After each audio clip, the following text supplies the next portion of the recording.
Important chapter, on an average 8 से 12 mark का weightage expect कर सकते हो। कितने मार्क्स का? चैप्टर का नाम क्या है? आइटम्स ऑफ फाइनेंशियल स्टेटमेंट्स, मतलब अलग अलग चीजों को ऑडिट कैसे करने का। फॉर एग्जाम्पल, बैलेंस शीट में सबसे पहले ऊपर क्या दिखता है? लायबिलिटीज है, share capital.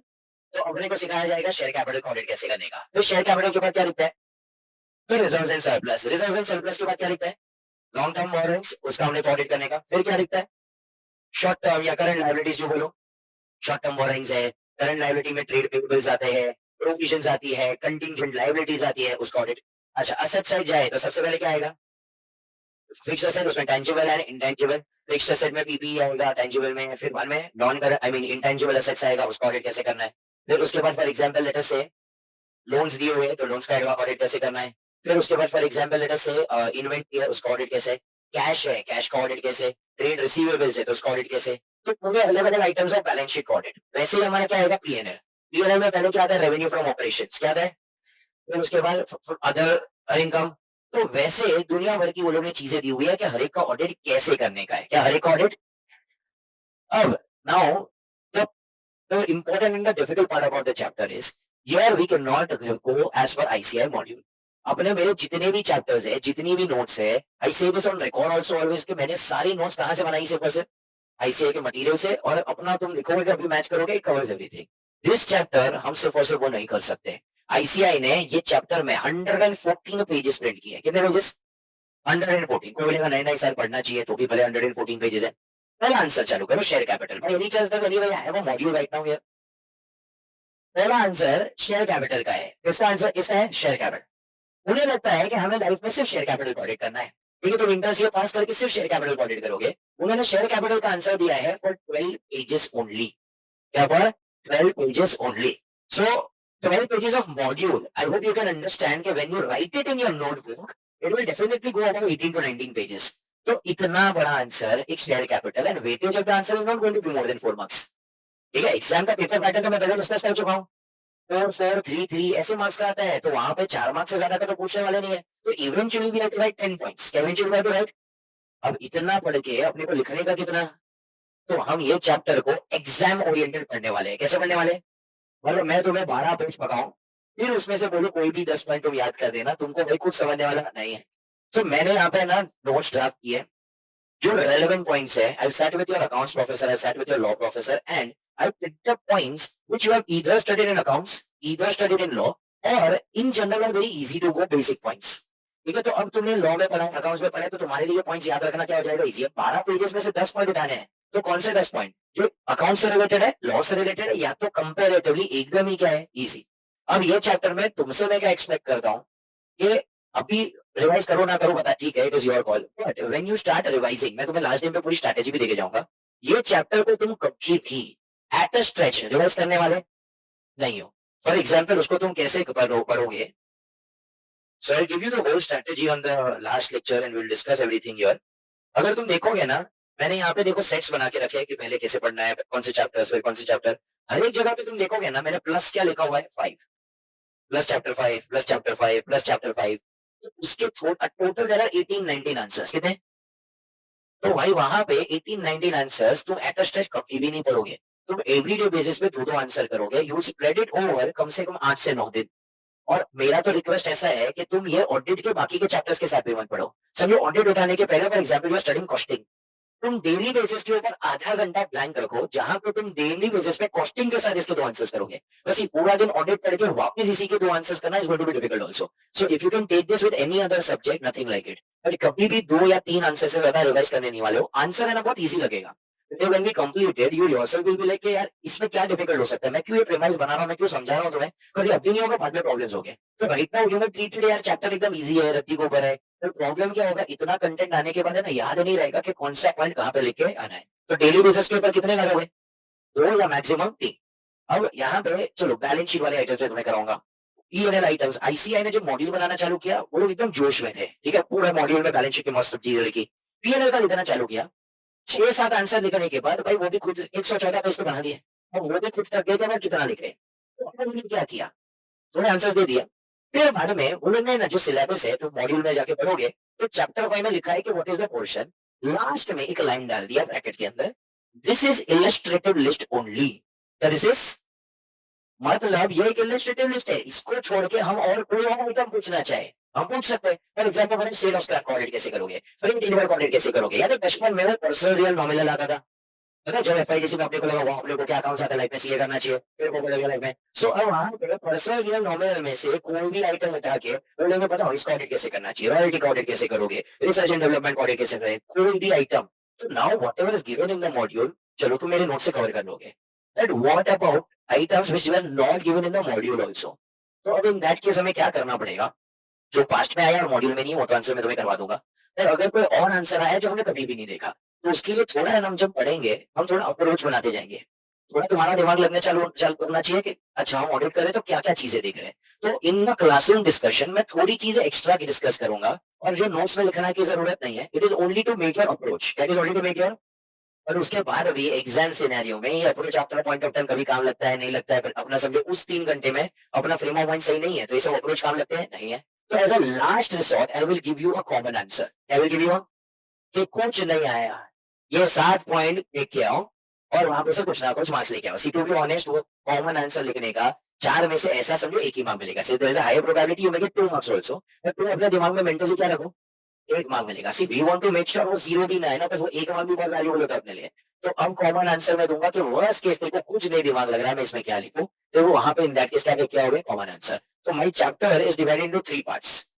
First balance sheet items, in my opinion very important. क्यों? 11 क्वेश्चन है बैलेंस शीट के, बैलेंस शीट में वो लोग ने खुद ने कोई आइटम छोड़ा नहीं है, तो नया क्वेश्चन बैलेंस शीट में डालने के चांसेस 11 में से फॉर श्योर एक क्वेश्चन आएगा। क्यों? चैप्टर का weightage is 8 to 12 marks, balance sheet के आंसर है पीएनएल के आंसर है, सब कुछ सिर्फ पीएनएल से तो नहीं पूछेंगे ना, एक क्वेश्चन कहां से आएगा, एक कहां से आएगा पीएनएल, एक शायद वापस बैलेंस शीट से आएगा पीएनएल से, but for 4 marks are for sure from what, हमें एटलीस्ट अपने को 4 मार्क क्या कर लेने चाहिए सिक्योर पीएनएल के। अगर इंस्टीट्यूट के मटेरियल से ही आया तो वेरी गुड, अपने को पूरा आएंगे, वरना फिर अपना क्या कौन हेल्प करेगा, कॉमन आंसर। तो अभी अपन क्या चालू कर रहे हैं, बैलेंस शीट आइटम्स क्या चालू कर रहे हैं।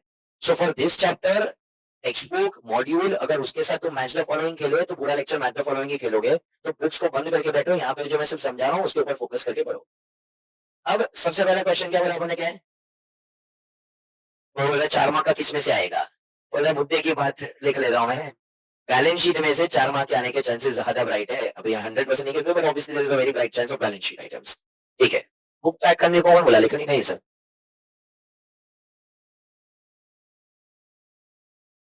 सर, इतनी बार बुक बंद करके खोलते ना इसलिए ऐसा हो जाता है। सो शेयर कैपिटल, शेयर कैपिटल अब देखो अगर हम स्केड्यूल देखें, ये सब ड्रॉ नहीं करना है बुक में, पर अगर हम स्केड्यूल देखें तो वहां पे कुछ इस तरीके से दिखता है। सो जो शेयर कैपिटल है, शेयर कैपिटल में सबसे पहले क्या आता है, वहां पे ऑथराइज कैपिटल दिखता है। अगर तुम लोग ने शेड्यूल 3 में ये सब देखा रहेगा शेयर फाउंडेशन में, पहले ऊपर ऑथराइज लिखा जाता है। अब ऑथराइज में for example 1 lakh share, previous year में भी कितने थे 1 लाख, और हर एक शेयर कितने के 20,000 शेयर, प्रीवियस ईयर में भी 20,000 थे और कितने रुपीस के, तो ऑथराइज टोटल 14 लाख है, यहाँ पे 10 और 4 तो टोटल कितना authorise 14। Issued subscribe and paid, अब ये साल में 80,000 शेयर्स है, अली का फेस वैल्यू कितना है 8 लाख हो गया, प्रीवियस ईयर में 60,000 थे 6 लाख हो गया। अब ये जो 20 रुपीस के है वो सिर्फ ऑथराइज में है, वो इशू में दिख रहेगा तुम्हें नहीं। अब जब मैं ऑडिट करना चालू करूंगा मेरे को सबसे पहले क्या देखना चाहिए, कभी भी मेरा issued capital should not be more than my, अब पहले मेरे को ये चेक कर लेना चाहिए ऑथराइज बराबर है कि नहीं, क्या बराबर है कि नहीं। तो यहाँ पे authorise capital is sum stated in the memorandum as the capital of the company. तो मैं क्या करेगा बताए, मेमोरेंडम खोल के चेक करेगा कि what is the authorise capital, what is the memorandum में मिलेगा। दूसरा मेरे को ऑथराइज कैपिटल किधर से मिल सकता है, प्रीवियस ईयर से, कहां से मिल सकता है, तो there are 3 ways that it could be obtained, previous year signed financial statement. ये सब सिर्फ ज्ञान के लिए बोल रहा हूँ, ये सब को तुमको एग्जाम से कोई लेना देना, but like I said what I am trying to make is a approach कि तुम्हें समझे कि अच्छा मैं शेयर कैपिटल ऑडिट करने जा रहा हूं तो मैं क्या क्या चेक करूंगा। तो ऐसे 18-20 आंसर में तुमने समझा तो शायद अगर कोई नया क्वेश्चन आया तो थोड़ा अप्रोच काम करेगा, थोड़ा कॉमन आंसर काम करेगा, and you will be in a position to score better marks. ठीक है, सो यहाँ पे अपन ने क्या बोला, प्रीवियस ईयर क्या चेक करेंगे अपन, ऑथराइज तो कभी चेंज नहीं होने वाला है ना, तो जो प्रीवियस ईयर का 14 लाख था ये साल भी कितना होना चाहिए 14, प्रीवियस वो 14 है यार, ये साल मेरे को 18 लाख दिख रहा है, मेरे को समझ जाएगा कि इधर ही गड़बड़ है। दूसरा मैं मेमोरेंडम ऑफ दे सकता हूँ, एमओए में जो लिखा रहेगा वही होगा ऑथराइज्ड। तीसरा मैं आरओसी के वेबसाइट पे, एमसीए के वेबसाइट पे देख सकता हूँ, किसके वेबसाइट पे, ये सिर्फ ज्ञान के लिए मैंने ना रिलायंस इंडस्ट्री का एक स्क्रीनशॉट डाला है। अब फॉर एग्जांपल उनका ऊपर सिन नंबर है, फिर वहां पे क्या है company name, ROC name, registration, XYZ details, फिर बाद में क्या लिस्टेड है कि नहीं है, company limited by shares, public, active, और उसके बाद authorised capital, unit, tens, 100,000, 10,000, lakh, 10 lakh, crore, 10 crore, 100 crores, 1,000 lakhs, तो 1,50,000 crores, कितना हो गया bro? Is the authorized share capital of Reliance Industry. क्या समझा सबको ये? तो यहाँ पे this is how we can we find the authorized. अब अपने को ये सब ज्ञान आंसर में देने नहीं बैठने का है, अपने को आंसर में तो सिर्फ वहां पे क्या लिखने का, it is the sum stated in the memorandum, that is the second. अपने को लेगा this is the maximum amount that the entity is authorised to raise, तो भाई इससे ज्यादा अपन रेज कर सकते हैं. अच्छा, इट पे stamp duty on this amount. जब हम कंपनी रजिस्टर करते हैं स्टैम्प ड्यूटी भरनी पड़ती है. We don't pay stamp duty on the issued capital, we pay on the authorised capital. अब ये तो मैंने मेमोरेंडम वहां पे क्या चेक कर लिया, ऑथराइज्ड. अब मैं क्या करूंगा, टैली करूंगा period end share capital balances to the previous year audited financial statement. मतलब मैं ये साल का शेयर कैपिटल किसके साथ कंपेयर करूंगा, प्रीवियस ईयर. मैं एक रिटर्न कंफर्मेशन ले सकता हूँ कंपनी सेक्रेटरी से. देखो अगर शेयर कैपिटल को इंक्रीज करना है, मतलब हम लोग नया फॉर एग्जांपल आईपीओ या आईपीओ आया है, या तो बाईबैक हुआ है, शेयर कैपिटल क्या हुआ है, रिड्यूस, ये सारा प्रोसेस संभालता है सीएसए, कंपनी सेक्रेटरी. तो मैं सीएस को ही पूछ लूंगा ना, भाई तू राइटिंग में दे दे ये साल में शेयर कैपिटल में कोई चेंज हुआ है कि कोई चेंज हुआ है. अब सीएस ने बोल दिया कुछ चेंज नहीं हुआ है, इससे ज्यादा क्या एविडेंस चाहिए. तो मैं किसी भी एविडेंस ढूंढ रहा हूँ, पर सीएस ने कंफर्मेशन दे दिया कि भाई शेयर कैपिटल से मैं ये साल कोई चेंजेस हुआ नहीं है, तो एविडेंस तो मिल गया ना मेरे को. तो मैंने एक रिटर्न कंफर्मेशन ले लिया. अगर वो बोला नहीं भाई चेंजेस हुआ है, वो बोल रहा है कि ये साल हम लोग ने और एफपीओ लाया या बाईबैक किया, तो मैं बोलूंगा भाई मेरे को रिजोल्यूशन की कॉपीज देखनी है. क्या देखनी है, अरे बाईबैक करोगे तो क्या वहां पे मेंबर्स को और सब लोग को डायरेक्टर्स को रिजोल्यूशन पास करना पड़ेगा. यस. तो obtain certified copies of resolution in case there is a change. Change नहीं हुआ तो इग्नोर करो, पर चेंज हुआ है तो मैं क्या चेक कर लूंगा, रिजोल्यूशन. तीस लास्ट वाला बोल रहे हैं, देख लो वेरीफाई करो कि paid up capital is within the limits of. तो मेरा कभी भी paid up capital authorise capital से ज्यादा हो सकता नहीं. क्या यहां तक आपको समझ रहे हैं. फिर उसके बाद issued capital is a part of authorise capital offered by company for. तो सिर्फ इशूड कैपिटल क्या होता है समझा है. तो it is part of what, offered by company for subscription. It also includes shares allotted for consideration other than cash. क्या क्या आता है, ESOP. फिर बाद में ये तुमने लॉ में पढ़ा है कि हमें वहां पे फॉर्म फाइल करना पड़ेगा, SH7 फॉर्म BS3, आगे ना आके छोड़ा है वो गलिया, छोड़ा है वो गलिया. लेकिन याद आ रहा है सब हम फॉर्म भरते थे, तो याद रहता है तो वेरी गुड, नहीं याद रहता है ना तो फॉर्म नंबर को भर देना. But this is part of your law portion. Right now you may not recollect, और आगे जाके जब एग्जाम में जाओगे, जब लॉ प्रिपेयर हो गया तो ये सब इजी लगेगा. तो वहां पे क्या लिख दो, फॉर्म नंबर. बट जिसको कॉन्फिडेंस नहीं है, फॉर्म नंबर वाले पॉइंट को क्या कर देना, ओमिट. लास्ट पॉइंट, हमेशा प्रेजेंटेशन कैसे होना चाहिए as per AS in days in accordance with the schedule 3. तो बस हम यहाँ पे ये 11 पॉइंट पढ़ेंगे.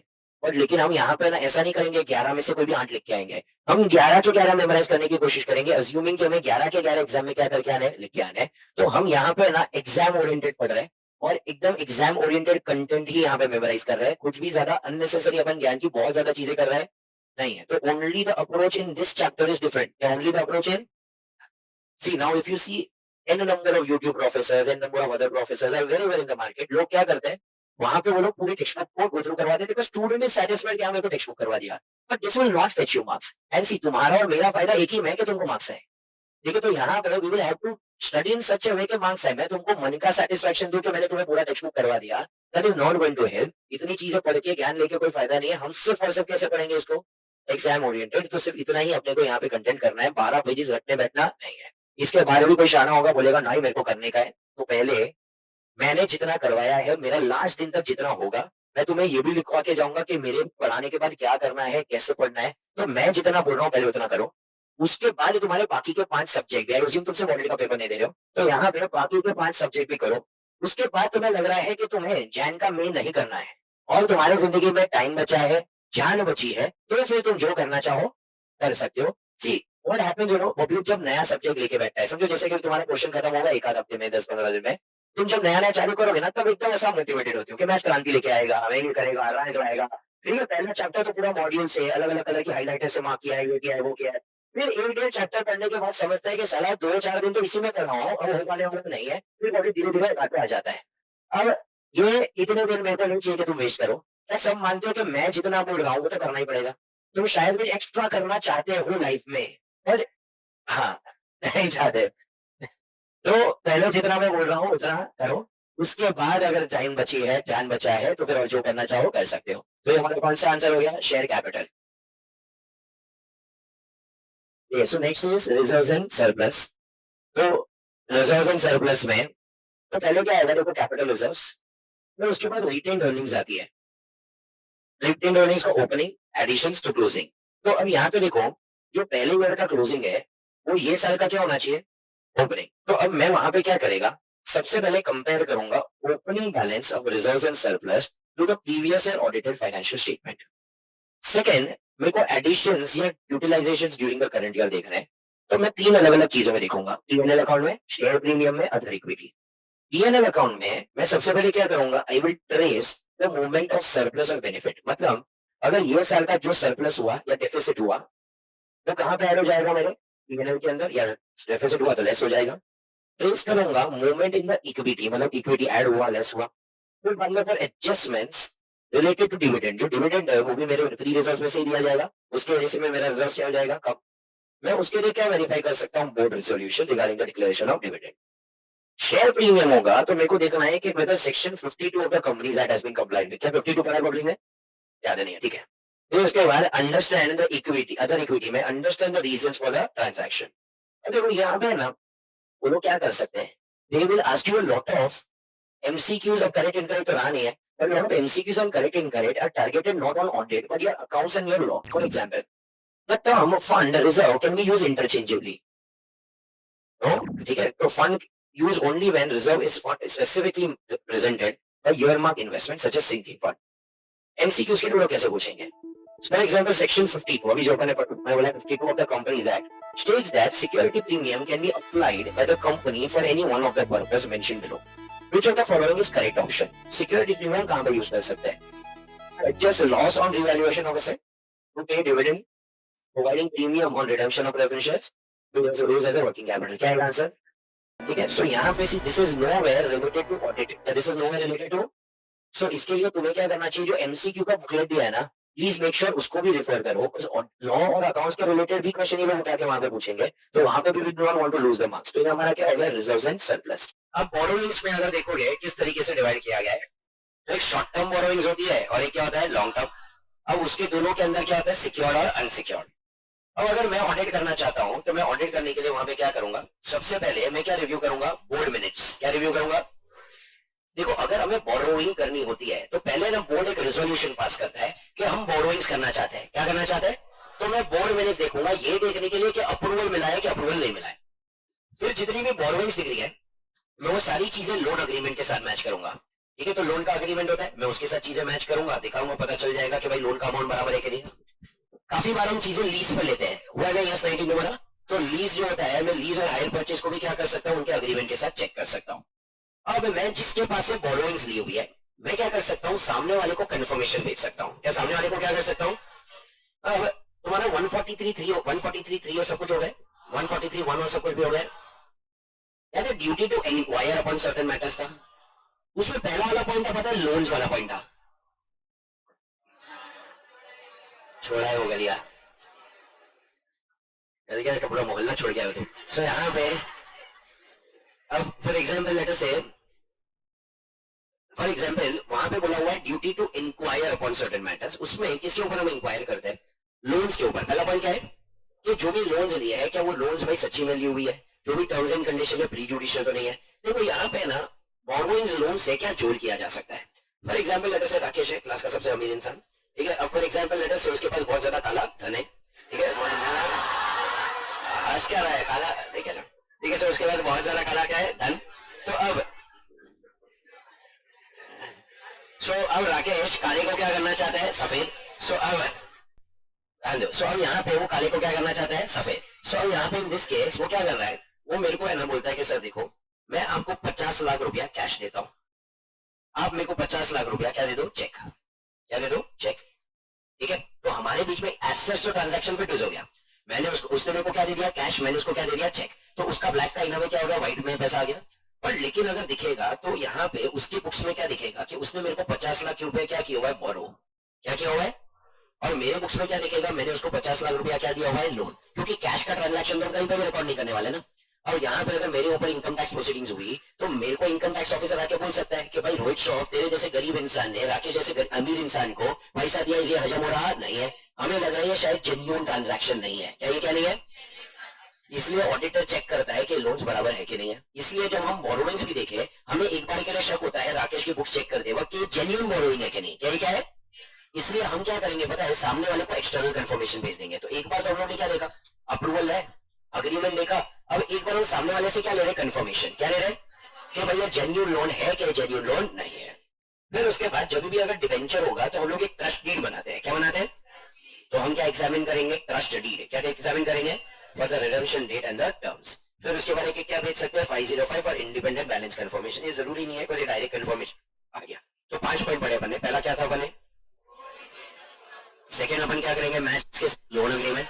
हायर परचेज या लीज है तो किसके साथ में किसके साथ मैच करेंगे। फिर उसके बाद रोल आउट क्या करेंगे, कंफर्मेशन। क्या एग्जामिन करेंगे अपन, ट्रस्ट डीड। क्या यहाँ तक पब्लिक को समझा? क्या अब सिर्फ एग्जाम्पल के लिए मैं बता रहा हूँ कि this is a template for a sample for a board resolution, कि जब बोर्ड रेजोल्यूशन पास किया जाएगा तो कैसे होगा। तो यहाँ पे ये बोर्ड रेजोल्यूशन कैसे पास किया जाता है, अ मीटिंग ऑफ बोर्ड, ठीक है, कौन कौन सारे लोग होते हैं। The following resolutions were offered, seconded and unanimously adopted। तो अब क्या क्या चीज रिजोल्व की ना, सब चीजें यहाँ पे वो लोग लिख के रख देते हैं। तो इस तरीके से बोर्ड रेजोल्यूशन से हमें पता चलेगा कि वो लोग ने बोरोइंग्स के लिए अप्रूवल दिया है कि बोरोइंग्स के लिए अप्रूवल दिया हुआ नहीं है। तो अपन ने सबसे पहले क्या पढ़ा, रिव्यू क्या करेंगे, मिनट्स। सेकेंड अपन ने क्या बोला, थर्ड अपन क्या चेक करेंगे, रोल आउट क्या करेंगे, direct confirmation, examine the trust deed. ठीक है, क्या यहाँ तक सबको समझा? अब मैं सिर्फ एग्जाम्पल के लिए, वापस ज्ञान के लिए बता रहा हूँ, ये सारी चीजें दूर दूर तक एग्जाम में तुम्हें कुछ लिखने की जरूरत नहीं है। अब हम क्या करते हैं, हम क्या करेंगे, बोरोइंग्स के लिए हम लोन देखेंगे, क्लोजिंग जो भी बुक्स में लिखा रहेगा। फॉर एग्जाम्पल बुक्स में वहां पे फाइनेंशियल स्टेटमेंट में दिख रहा है कि लोन 80 करोड़ की है, ठीक है, ये क्लोजिंग बैलेंस है। क्या ये क्या है? फिर बाद में हम लोन का ओपनिंग बैलेंस देखेंगे। फॉर एग्जाम्पल लोन का ओपनिंग बैलेंस कितना था, ये दोनों चीजें मेरे को कहां से मिला, फाइनेंशियल स्टेटमेंट से। कहां से मिला? अब मैं देखूंगा what are the additions during the year. For example 30 crore का नया लोन लिया है, ये मेरे को कहां से मिल गया, बोर्ड मिनट से। अरे बोर्ड ने अप्रूव किया रहेगा ना कि कितनी नई लोन्स लेनी है, तो यहाँ पे 30 करोड़ के नए लोन है। पर जबकि हम लोग ने 10 करोड़ के लोन को क्या कर दिया, रिपे। ये मेरे को कहां से पता चलेगा, बैंक स्टेटमेंट। अब कोई और एडजस्टमेंट है तो करो। अब यहाँ पे बी प्लस सी कितना हो गया, 60 प्लस 30 कितना हो गया, माइनस डी कितना हो गया, तो यहाँ पे अमाउंट कितना हो गया, 80। अब मैं क्या करूंगा, ये अमाउंट को, ठीक है, मतलब एफ वाला पॉइंट जो है दिस, माइनस क्या करूंगा, ए, ये जो मेरे को बुक्स में से मिलेगा, 80 माइनस 80 क्या आ गया, 0। 0 आया मतलब वेरी गुड, कुछ प्रॉब्लम नहीं है। बट जिस दिन यहाँ पे डिफरेंस दिखा मतलब वहां पे कुछ तो भी गड़बड़ है। तो this is usually how we check it. ठीक है, वापस एक बार मैं रिपीट कर रहा हूँ, ये सब मैं क्यों बता रहा हूँ, मैंने बोला हम थोड़ा थोड़ा अप्रोच बना रहे हैं। क्या बना रहे हैं? तो थोड़ी थोड़ी चीजें तुम्हें पता चले कि अच्छा हम प्रैक्टिकली जब करने जाते हैं तो हम क्या करते हैं, तो उस पॉइंट ऑफ व्यू से थोड़े पॉइंट समझना कंपेरेटिवली आसान होगा। अब यहाँ पे मैं क्या चेक करूंगा, schedule of the short term and the long term borrowings. क्या करेंगे अपन? अब ये जो मैंने तुम्हें बताया ना, this is nothing but schedule. क्या this is nothing but what? तो जो मेरा शॉर्ट टर्म या लॉन्ग टर्म बोरोइंग है उसका मैं क्या चेक करूंगा, आई मीन स्केड्यूल। फिर उसके बाद नेक्स्ट वहां पे मैं क्या करूंगा, कंफर्मेशन। अब तुम यहाँ पे जब बुक में लिखोगे ये वाला लाइन मत लिखना, ठीक है, confirmation can be rolled out, मतलब हम एक्सटर्नल कंफर्मेशन भेज सकते हैं। फिर उसके बाद सब्सीक्वेंट ट्रांजैक्शन पढ़ो वहां पे से, after the end of the two report the unrecorded liability and transaction not recorded in the, तो ऐसा कोई सब्सीक्वेंट ट्रांजैक्शन मतलब सब्सीक्वेंट इवेंट हुआ है जो एक्चुअली मेरे को रिकॉर्ड कहां पे करना चाहिए था, ये साल में, मतलब ये AS4 जैसी चीजें हो सकती है। क्या हो सकती है? फिर उसके बाद consider the additional date from the minutes of the meeting contracts confirmation. तो देखो मिनट्स है और कोई एडिशनल बोरोइंग्स हम लोग ने ली है कि कोई एडिशनल बोरोइंग्स नहीं है। प्रेजेंटेशन एंड डिस्क्लोजर हमेशा किसके हिसाब से होगा, AS and Ind AS, and verify करो between current and non current. ये वाले पॉइंट जाने दो, I was under the impression तुम्हें ये सारी चीजें आती है, बट अदर बैच में नहीं आती है। देखो 185 एंड 186 तो मैं तुम्हें कारों में पढ़ा चुका था, इंटर कॉर्पोरेट लोन्स। फिर बाद में section 222E of the income tax act, पर लेकिन ठीक है जाने दो, अदर बैच में कि तुमको ये नहीं आता है तो अदर एस्पेक्ट्स लिखने की कोई जरूरत नहीं है। सो ये हमारा क्या हो गया, 11 पॉइंट्स ऑफ बोरोइंग्स। क्या हो गया हमारा ये 11 points of borrowing. Has everyone understood? Trade receivables मतलब किसके साथ डील करते हैं हम, डेटर्स। तो वहां पे ट्रेड रिसीवेबल्स आएगा, trade receivables considered good unsecured, उसमें से प्रोविजन लेस करती तो हमें क्या मिल जाएगा, टोटल ट्रेड रिसीवेबल्स। तो हम कैसे चेक करेंगे इसे, हम क्या कर सकते हैं, रिकंसाइल कर सकते हैं हमारा ट्रेड रिसीवेबल्स जनरल लेजर के साथ and add up the invoices in the ageing report to verify total with the general ledger. तो एक बार इसका एजिंग रिपोर्ट में तुम्हें बताता हूं। अब हम डेटर्स को क्या करते हैं, एजिंग वाइज डिवाइड करते हैं। व्हाट इज एजिंग, कितने टाइम से पैसा लेना बाकी है। अगर एक डेटर से मेरे को पैसा लेना बाकी है 3 महीने से, तो उसकी एज कितनी हो गई, 3 महीने। एक डेटर से अगर 8 महीने से पैसा लेना बाकी है 8 मंथ्स, किसी से 12 मंथ्स लेना बाकी है तो 12 मंथ्स, इसे हम कहते हैं एजिंग। क्या कहते हैं? अगर एक डेटा से 6 मंथ से लेना बाकी कम है, 6 to 1 year, 1 to 2 years, 2 to 3, more than 3, सी हम ये क्यों करते हैं पता है? हमारा प्रोविजन उसके हिसाब से वेरी करेगा। अगर किसी डेटा से 6 महीने से कम से पैसा लेना बाकी है, वहां पे प्रोविजन कम होगी, पर जो डेटर के पास से 3 मंथ से 3 ईयर से ज्यादा पैसा लेना बाकी है, वहां पे डेफिनेटली प्रोविजन क्रिएट क्या होगी? ज्यादा। तो इसे हम कहते हैं एजिंग। तो मैं क्या करूंगा, जो जनरल लेजर है, मतलब हमारा जो डेटर्स का टोटल अमाउंट दिख रहा रहेगा लेजर के अंदर, वो टोटल अमाउंट यहाँ के टोटल अमाउंट तक कंपेयर करूंगा। फॉर एग्जाम्पल लेटर से यहाँ पे आया for example 5 crore, 10 crore, 10 crore, 5 crore, 10 crore, total कितना हो गया हमारा यहाँ पे? 40। उसमें से यहाँ पे प्रोविजन क्रिएट हो गई, लेटर से सारी टोटल प्रोविजन मिला के 5 करोड़ हो रही है, तो टोटल अमाउंट कितना आ गया? 35। अब मैं क्या करूंगा, ये 35 को किसके साथ कंपेयर करूंगा? जनरल लेजर में जो डेटर का फाइनल अमाउंट दिख रहा है ना, वो। अब वो दोनों मैच हो रहा है, मतलब डेटा सही है। अगर वो दोनों मैच नहीं है तो मेरे को लगेगा कुछ तो भी गड़बड़ है। तो मैंने कंपेयर किया, रिकंसाइल किया, किसके साथ? अगर समझो वो रिकंसाइल नहीं हो रहा है, क्या करिए रिकंसाइल? फॉर एग्जाम्पल मेरे उसमें आया 35 करोड़, जब मैंने जनरल लेजर में देखा वहां पे देखा 40 करोड़, तो अब मेरे को इन्वेस्टिगेट करना पड़ेगा कि ये 5 करोड़ का डिफरेंस क्यों है। अब जो भी पैसा आ रहा है सामने वाले के पास से, देखो ये फीफो बेसिस के ऊपर किया है। किसके बेसिस के ऊपर? फॉर एग्जाम्पल लेटर से हम लोग ने डेटर को सेल किया हुआ था 4 अप्रैल को 10 लाख का, फिर उसके बाद हम लोग ने सेल किया था उसको 5 जून को 10 लाख का। उसके बाद फॉर एग्जाम्पल उसके पास 7 जुलाई को पैसा आ रहा है, उसके पास से फॉर एग्जाम्पल लेटर से 15 लाख रुपीज आया। तो मैं क्या करूंगा, पहले 10 लाख रुपीज यहाँ पे एडजस्ट करके इसको मैं क्या कर दूंगा नील, दूसरे 5 लाख में इसके सामने एडजस्ट करूंगा। देखो मैं पहले ना इसके सामने एडजस्ट नहीं करूंगा, वरना क्या होगा पता है, जो मेरा अप्रैल वाला चीज है वो आउटस्टैंडिंग दिखेगा। तो मैं पहले जो पैसा आया वो अप्रैल के सामने एडजस्ट करूंगा, फिर किसके सामने एडजस्ट करूंगा? जून। मैं ऐसा नहीं करूंगा कि पहले जून के सामने एडजस्ट किया, वरना क्या होगा, यहाँ पे अगर समझो मैं पहले जून के सामने एडजस्ट करता हूँ तो 5 लाख जो आउटस्टैंडिंग है वो अप्रैल के महीने दिखेगा, तो इसकी डेटर की एज ज्यादा हो जाएगी, और एज ज्यादा हो गई तो प्रोविजन क्या क्रिएट हो जाएगी? ज्यादा, तो डेटर अंडर वैल्यूड हो जाएंगे। समझ रहे हैं? लग रही है समझ रहे हैं? वापस एक बार, फॉर एग्जाम्पल मैंने उसको सेल किया पहले 4 अप्रैल को, फिर वापस सेल कब किया? जून में।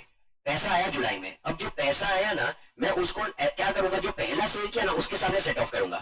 ठीक है, अगर मैंने सेकंड वाले के सामने सेट ऑफ किया तो आउटस्टैंडिंग 5 लाख से दिखेगा, पर ये कौन से डेट का दिखेगा? 4 अप्रैल। अब 4 अप्रैल का डेटर का एज ज्यादा हो जाएगा ना, ठीक है, तो एज जैसे बढ़ते जाएगा प्रोविजन क्या होता जाएगा? ज्यादा, तो शायद डेटर क्या हो जाएगा? Under value. तो पॉइंट थर्ड वाला point, see that the realisation is recorded invoice wise और not, and check whether the adjustment is recorded chronologically on a FIFO basis। फिर उसके बाद मैं सबको क्या भेज सकता हूँ? कंफर्मेशन। फिर उसके बाद for related party receivables review the collectability and authorisation and value of transaction are reasonable and at arms length price. तो जब रिलेटेड पार्टी के साथ ट्रांजैक्शन किया, देखो रिकवरेबिलिटी है कि नहीं, what do you mean by recoverable? Collectability, सामने वाला पे करेगा कि नहीं, और क्या ट्रांजैक्शन आर्म्स लेंथ प्राइस पे। What is arms length price? Equal for everyone. समझो फॉर एग्जांपल मैंने यही गुड्स किसी और को बेचे हैं, तो मैंने कितने में बेचे और रिलेटेड पार्टी को कितने में बेचे। फिर बाद में जहां पे लार्ज बैलेंस है for long time, auditor should ask reason and for justification. तो एक डेटर है जिसका अमाउंट ज्यादा है और बहुत टाइम से पेंडिंग है, तो मेरे को उसके लिए जस्टिफिकेशन मांगना चाहिए। क्या समझा सबको ये? ठीक है। अब ऐसे एक रैंडम क्वेश्चन है, imagine you have rolled out confirmation to how many out of 90 receivables, you received the confirmation for what will be your audit procedure for the balance 7 unreceived confirmation. हमने कंफर्मेशन भेजा ना, यहाँ पे अपने बोला कि हम क्या भेजेंगे, पॉइंट नंबर 4 में मैंने सैंपल बेसिस के ऊपर 90 में से कितने लोग को भेजा? 15 में से 8 का रिप्लाई आया, 7 का रिप्लाई नहीं आया। अमाउंट सही है, कैसे? 7 लोग ने तो रिप्लाई नहीं किया ना, डिनाई भी नहीं किया। तो देखो यहाँ पे, if the audit procedure performed does not provide the required result, alternative audit procedures will be performed। तो अब मैं क्या कर सकता हूँ, invoice representing the balance can be watched. तो इनवॉइसेस देखो, आगे जाकर सीक्वेंट पेमेंट आ गए, क्या आ गए? समझो फॉर एग्जाम्पल 31 मार्च 24 को डेटर दिख रहा था 20 लाख का, मैंने उसको कंफर्मेशन भेजा, उसने कोई रिप्लाई नहीं किया, पर मेरे को दिख रहा है कि भाई अराउंड 5 जून को उस बंदे के पास ये पैसा आ गया है, तो एविडेंस में क्या ना कि बैलेंस क्या होगा? सही। तो यहाँ पे मैं सब्सिक्वेंट पेमेंट भी चेक कर सकता हूँ, बट ये सब कुछ एग्जाम में लिखने की जरूरत नहीं है। ये वाला यहाँ तक का पॉइंट समझा? अपन ने क्या बोला? सबसे पहले रिकंसाइल करेंगे, किसके साथ? एजिंग वाले के साथ, जनरल लेजर के साथ। सेकंड वहां पे इन्वेस्टिगेट करेंगे, देखेंगे रियलाइजेशन कैसा है इनवॉइस वाइज फीफो बेसिस के ऊपर। फिर ऑब्टेन क्या करेंगे हम? Balance confirmation. रिलेटेड पार्टी है तो देखो कलेक्टिबिलिटी है और आर्म्स लेंथ प्राइस पे है कि नहीं। जहां पे लार्ज बैलेंस है तो हमें रीजंस पूछना चाहिए कि what are the reasons for justification. क्या समझा यहाँ तक पब्लिक को? अब उसके बाद नेक्स्ट हम लोग वहां पे वैल्यूएशन के लिए क्या देखेंगे? We will check the schedule of movement of provision of bad debts and the debts return of. तो भाई यहाँ पे मैं एक शेड्यूल देखूंगा कि भाई कितना प्रोविजन फॉर बेड डेट्स किया है, कितना राइट ऑफ किया है। चेक करो कि जो भी राइट ऑफ एंड डिडक्शन है been approved by the authorized personnel. See वरना यहाँ पे फ्रॉड होने के चांसेस ज्यादा है। मेरे को डेटा से पैसा आ रहा है फिर भी मैं उसको राइट ऑफ कर रहा हूँ। सी इससे क्या होगा, जब हम राइट ऑफ करते हैं एक इफेक्ट किधर जाता है पीएनएल डेबिट में, एक इफेक्ट किधर जाता है डेटर्स में से कम होगा, बट लेकिन पीएनएल डेबिट में जाने पर प्रॉफिट क्या हो गया, कम, टैक्स भी क्या हो जाएगा, कम। उसके बाद assess the allowance for doubtful debts and review the process followed to derive an allowance। तो देखो डाउटफुल डेट्स कितना है और जितना भी परसेंटेज लगाया, लेट अस से 5%, 7%, व्हाट इज द प्रोसेस जिसके थ्रू हम लोग ने आइडेंटिफाई किया कि यहाँ पे 7% की प्रोविजन क्रिएट करनी है। obtain the aging report जो मैं तुम्हें ऑलरेडी समझा चुका हूँ। obtain a list of debtors under litigation। देखो लेटर्स अंडर लिटिगेशन को हम प्रीवियस ईयर के साथ कंपेयर करेंगे। अगर एक डेटर है उसके साथ ये साल केस चल रहा है और उसी के ऊपर प्रीवियस ईयर में भी क्या चल रहा था, तो अब यहाँ पे इन दिस पर्टिकुलर केस मेरे को समझ रहा है कि पहले साल भी केस चल रहा है, ये साल भी केस चल रहा है। अब ज्यादा पैसे आने की भाई मेरे को उम्मीद नहीं है, तो शायद मेरे को क्या क्रिएट करना पड़ेगा, provision. Second, I will compare the current and the previous list with the debtors under litigation. मैं देखूंगा कि ये साल कितने लिटिगेशन में और प्रीवियस ईयर में कितने लिटिगेशन में थे। लास्ट वाला पॉइंट हमेशा हमारा कॉमन रहता है कि प्रेजेंटेशन कैसे होगा, AS and Ind AS and as per the schedule 3। तो ये हमारा क्या हो गया, trade receivables. Now trade receivable का आंसर इज इंपॉर्टेंट। व्हाई?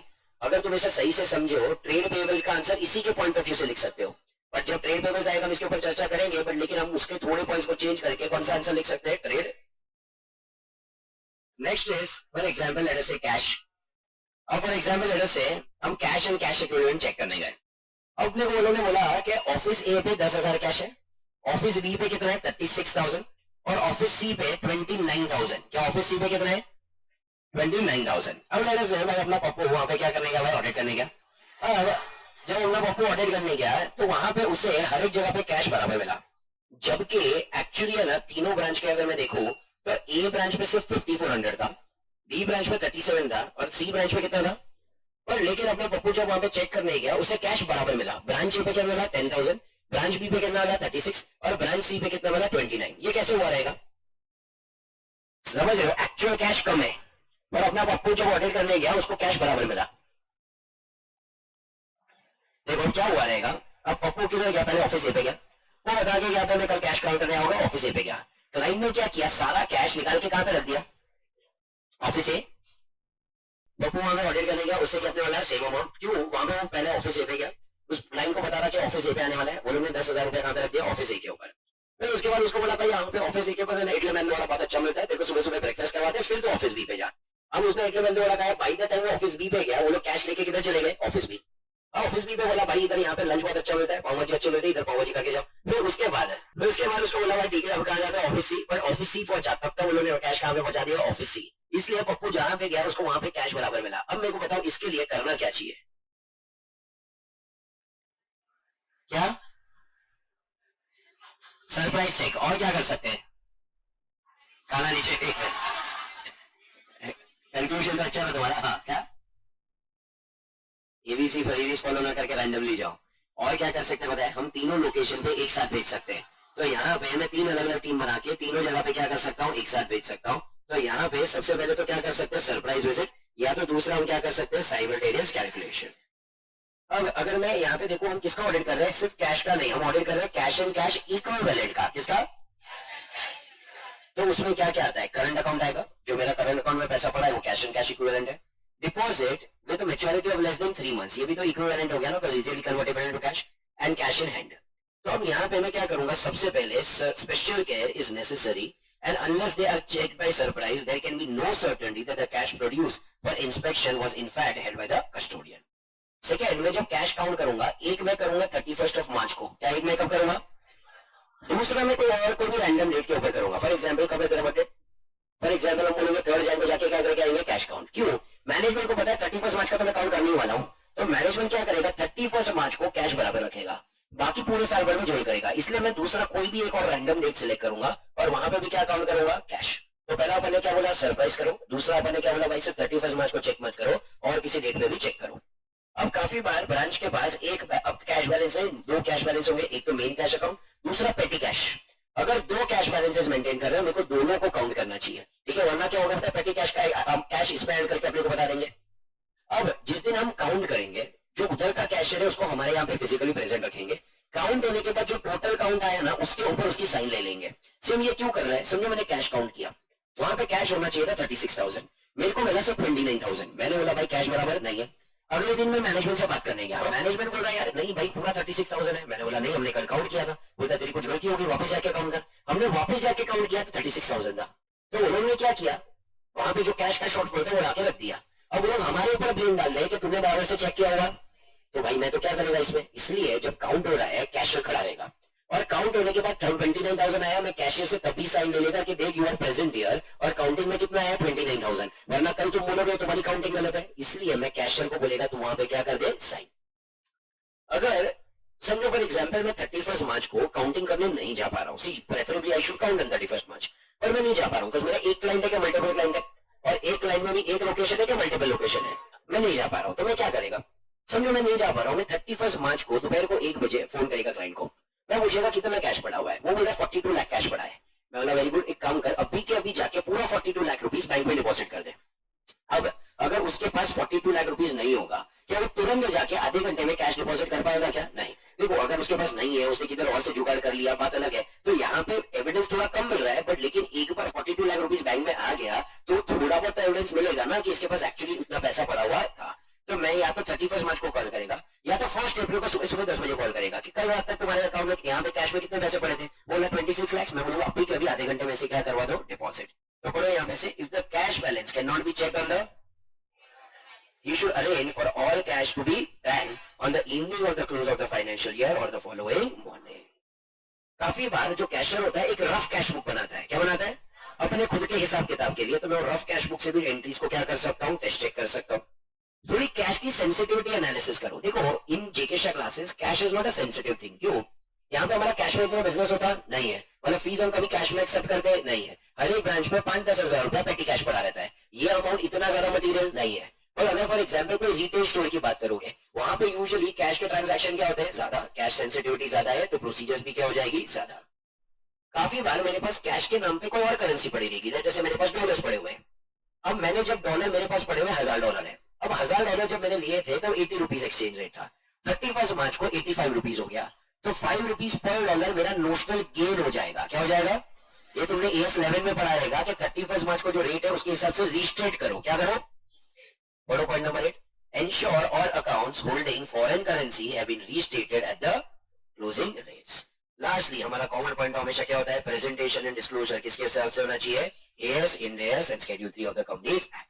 क्या समझा सबको, ये हमारा क्या हो गया, क्वेश्चन नंबर 5। ठीक है चलो, सो क्वेश्चन नंबर 6। अब यहाँ पे तुम्हें ज्यादा कोई कष्ट नहीं लेना है, बिकॉज मैंने इसको ऑलरेडी तुम्हें 501 में सिखा दिया है। कहां पे सिखा दिया है, अब फॉर एग्जाम्पल लेट अस से इन्वेंट्री काउंट होने जा रही है, तो इन्वेंट्री में 50 लोग हैं, मैं 50 लोग के टोटल 10 ग्रुप बनाऊंगा, तो हर एक ग्रुप में कितने लोग होंगे, 5।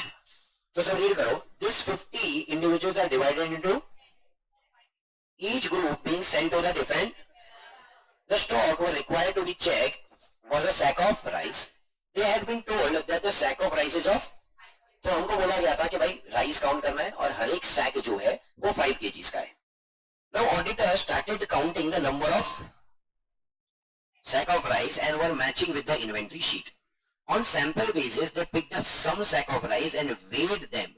Each sack was more or less weighing 5 kgs. यार अपना एक एग्जाम्पल नटराज पेंसिल वाला, नटराज पेंसिल को अगर वेइंग स्केल पे रखेंगे 3 किलो आया, तो हम क्या करेंगे वहां पे रैंडम बेसिस के ऊपर देखेंगे बस। Further they decided to open some sacks and check the content therein. याद है हमको वहां पे नटराज पेंसिल में लग रहा था 3 किलो के पेंसिल के उल्टे 3 किलो के पत्थर रखे होंगे, तो हम उसे क्या कर रहे थे, काउंट, बस ये वही है। The warehouse keeper were resistant for this. On escalating this matter, it was decided that the sacks will be opened. The sacks, when opened, contained 5 kgs, and instead of, it was identified that the warehouse keeper had been misappropriating the asset, and the fraud was identified. Hence, while checking the inventory, the count should be checked with the inventory sheet, and weight and content should also be checked. अब यहाँ पे भले points दिए हुए हैं, तुम यहाँ पे मैं तुमको एक बार के लिए स्क्रीनशॉट दे दूंगा, बट लेकिन ये पॉइंट्स के ना तुमको रेलेवेंस नहीं है ज्यादा, because when they ask you inventory, वो लोग इन्वेंट्री ज्यादा कौन से पॉइंट ऑफ व्यू से पूछेंगे, 501। याद करो 501 में अपन ने इन्वेंट्री को कितने में डिवाइड किया था, 4। पहला क्या था, याद करो मैं खुद वहां पे फिजिकली प्रेजेंट था। सेकंड में सेम डे पे काउंट नहीं कर पा रहा हूँ, ऑल्टरनेट पे कर रहा हूँ। थर्ड वहां पे इन्वेंट्री किसके पास पड़ा है, थर्ड पार्टी। और चौथा इम्प्रैक्टिकल है, याद है स्टॉक यूक्रेन में पड़ा है, क्या मैं जान पे जोखिम लेके जाऊंगा क्या, तो मैं सिर्फ सेफ्टी के लिए आंसर दे रहा हूँ, रेलेवेंट मतलब ज्यादा हमारे लिए रेलेवेंट नहीं है। नेक्स्ट आता है क्वेश्चन नंबर 7. क्या आता है? Question number 7, PPE. What is PPE? Property plan. देखो अब यहाँ पे ग्रॉस ब्लॉक में सबसे पहले ओपनिंग होता है, उसमें क्या होगा? एडिशन, डिलीशन, तो हमें क्या मिलेगा? क्लोजिंग. वैसे ही डेप्रिसिएशन होगा, ओपनिंग, एडिशन, डिडक्शन, क्लोजिंग, तो हमें क्या मिलेगा? Net block. क्या इतना सबको पता है? ठीक है. सो अब यहाँ पे पीपीई में हम जब एग्जिस्टेंस चेक करना चाहेंगे, क्या चेक करना चाहेंगे? तो हम क्या करेंगे? रिव्यू करेंगे clients plan for physical verification. याद करो ये पॉइंट है ना, मैंने कारों में पढ़ाया था. या तो property plan equipment physical verification हुआ है कि नहीं एट रेगुलर इंटरवल. वो अकाउंटिंग मैं कर रहा था कि मैनेजमेंट कर रहा था? तो मैं रिव्यू कर रहा हूं कि मैनेजमेंट का प्लान क्या है फॉर फिजिकल वेरिफिकेशन. सेकंड, मैं evidence for appropriate supervision. Counting management करेगा पर मेरे को ऊपर से क्या करना पड़ेगा? सुपरवाइज. क्या करना पड़ेगा? Assess if the items are properly. देखो यहाँ पे तुमने देखा रहेगा ना, एसीओ सब के ऊपर देखा है तुमको बारकोड दिखा है. That is called as tagging of the asset. क्या दैट इज कॉल्ड एज? देखो ये क्यों करना जरूरी होता है? We have multiple branches. For example हर एक ब्रांचेस के ऊपर we have on an average 10 classroom. Every classroom on an average has 3 AC. देखो सम क्लासरूम में है 4, 6, सब में है 2. तो ऑन एन एवरेज अगर मैं 3 एसी गिनूं तो 100 ब्रांच है. 100 इंटू 10 क्लासरूम कितने हो गया? 1000. 1000 इंटू 3 एसी कितने हो गए? 3000 एसी. अब यहाँ पे ना हमारे पास फॉर एग्जांपल कौन सा एसी खरीदा था, कौन सा एसी बिगड़ गया और बेच दिया. If there is no tagging, क्या देयर इज नो, तो वहां पे ना बहुत डिफिकल्ट हो जाएगा ये ग्रॉस ब्लॉक, नेट ब्लॉक और सब मेंटेन करने का. Because for example let us से ये 4 एसी थे, हमने रिकॉर्ड कर लिया एसी है. अब ये 4 एसी अलग अलग डेट पे खरीदे रहेंगे. अब अगर एक एसी बिगड़ गया था और हमने उसको बेच लिया, तो अब इन दिस केस वहां पे हमें क्या करना पड़ेगा? सेल ऑफ एसेट बताना पड़ेगा. पर लेकिन वो सेल ऑफ एसेट को उसके बुक वैल्यू से कंपेयर करते हैं अपन. आगे ना समझो ये एसी है, 5 साल से डिप्रिसिएशन चार्ज होके उसका बुक वैल्यू आ चुका है 20,000. अब मैं उसको रद्दी में बेच रहा हूँ 5,000 में, तो 15,000 मेरा क्या हो जाएगा? लॉस. पर ये कैसे पता चलेगा? जब मैं उसको उसके एक्चुअल बुक वैल्यू से क्या कर रहा हूँ? कंपेयर. अब ये एसी भाई कोई और टाइम पे खरीदा है, वो एसी कोई और टाइम पे खरीदा है, तो सबका बुक वैल्यू क्या होगा? अलग. तो हमको हर एक एसेट को पहले टैगिंग करनी पड़ेगी. क्या करनी पड़ेगी? और उसी के बाद हम क्या कर सकते हैं? फिक्स एसेट रजिस्टर बना सकते हैं. तो वहां पे देखो टैग किया है कि नहीं. अगर हम फिजिकल वेरिफिकेशन करने जा रहे हैं तो क्या देखो कोई डिस्क्रिपेंसी मिली कि नहीं. याद करो मैंने कारों में एग्जांपल दिया था, 500 बेंचेस थी, 450 बेंचेस. तो 50 बेंचेस को क्या करना पड़ेगा? Write off. तो verify the discrepancies noted based on the physical verification. obtain understanding of the manner in which this discrepancy are dealt with. याद करो कारों में भी तो हम बोल रहे थे ना डिस्क्रिपेंसी को डील किया कि नहीं. अब 50 बेंचेस ज्यादा आई तो मैनेजमेंट को से 50 को क्या करना पड़ेगा? Write of. वैल्यूएशन के लिए value of the fixed asset depreciate over it is a cost to the entity. Verify करो that the depreciation is correctly charged. अब मेरे को तो ये लैंग्वेज रीड करके what is this point try to say? Depreciation should reflect are expected to be consumed by the entity. Verify. तो मतलब ये थर्ड वाला पॉइंट क्या कहना चाहता है? रीड करो. Depreciation should pattern in which assets future economic benefits are expected to be consumed by the entity. ये इसी लगाया है. मैं इसमें से फ्यूचर इकोनॉमिक बेनिफिट अगले 5 साल तक डिराइव करने वाला हूं, तो मैं इसको 5 साल में राइट ऑफ करूंगा. In simple words estimated useful life. क्या in simple words what? Verify the impairment of asset. मेरे को तो इंपेयरमेंट पढ़ा S28. सिंपल तरीके से समझाता हूं, because I've seen, I don't know, a lot of time impairment public को दिमाग में नहीं जाता है. See, depreciation is a regular wear and tear. Impairment is a permanent fall in the value of the asset. It is not regular wear and tear. 26/11 को याद है ताज में अटैक हुए थे. फॉर एग्जाम्पल उनके पास पेंटिंग है, पेंटिंग 2 करोड़ की थी, डैमेज हो गई. अब उसको बेच के 10 लाख से ज्यादा आने वाला नहीं है. अब ये पेंटिंग का वैल्यू 2 करोड़ से सीधा किधर आ गया? 10 लाख. अब मैं उसको क्यों मेरे बैलेंस शीट में 2 करोड़ पे बताऊं? अब उसको बेच के 2 करोड़ तो कभी नहीं आने वाला, तो मैं उसको सीधा कितने पे बताऊंगा? 10 लाख. तो 1 crore 90 lakh is not depreciation. 1 crore 90 lakh is impairment. क्या समझा सबको ये? तो हमें असेट्स को इंपेयरमेंट के लिए भी चेक करना चाहिए, तो पता चलेगा वैल्यूएशन सही है कि नहीं. अब ये जो पीपीई है वो हमारे नाम पे है कि नहीं, इसके लिए हम क्या लिखेंगे? नीचे से चालू करते हैं. फॉर एग्जाम्पल लेट अस से इमूवेबल प्रॉपर्टी. समझो ये क्लासरूम हमारे नाम पे, उसके लिए टाइटल डीड्स होती है. क्या होती है? तो हम वहां पे ओरिजिनल टाइटल डीड्स देख लेंगे, ठीक है, प्रॉपर्टी के पेपर पर. जो लैंड होता है, समझो ये पूरा नीचे पूरा जो लैंड है वो हमारा है, उसके लिए टाइटल डीड्स नहीं होती, उसके लिए कन्वेयंस डीड होती है. क्या होती है? तुमने काफी बार है ना सुना रहेगा कि हमारा बिल्डिंग रीडेवलपमेंट में नहीं जा रहा है क्योंकि हमारे पास कन्वेयंस नहीं है. कन्वेयंस क्यों नहीं है पता है? जो बिल्डिंग बना पहले वो लैंड है ना बिल्डर के नाम पे था. जब बिल्डिंग कंस्ट्रक्ट हो गया, एक कोऑपरेटिव हाउसिंग सोसाइटी एक अलग से एंटिटी बनी. कन्वेयंस डीड है ना बिल्डर के नाम से किसके नाम पे ट्रांसफर होनी चाहिए थी? Cooperative housing society. पर बिल्डर ने वो किया ही नहीं. बिल्डिंग, फॉर एग्जाम्पल अज्यूम करो, समझो एक फ्लैट, एक बिल्डिंग में अपन रहते हैं जहाँ पे सिर्फ 20 लोग रहते हैं।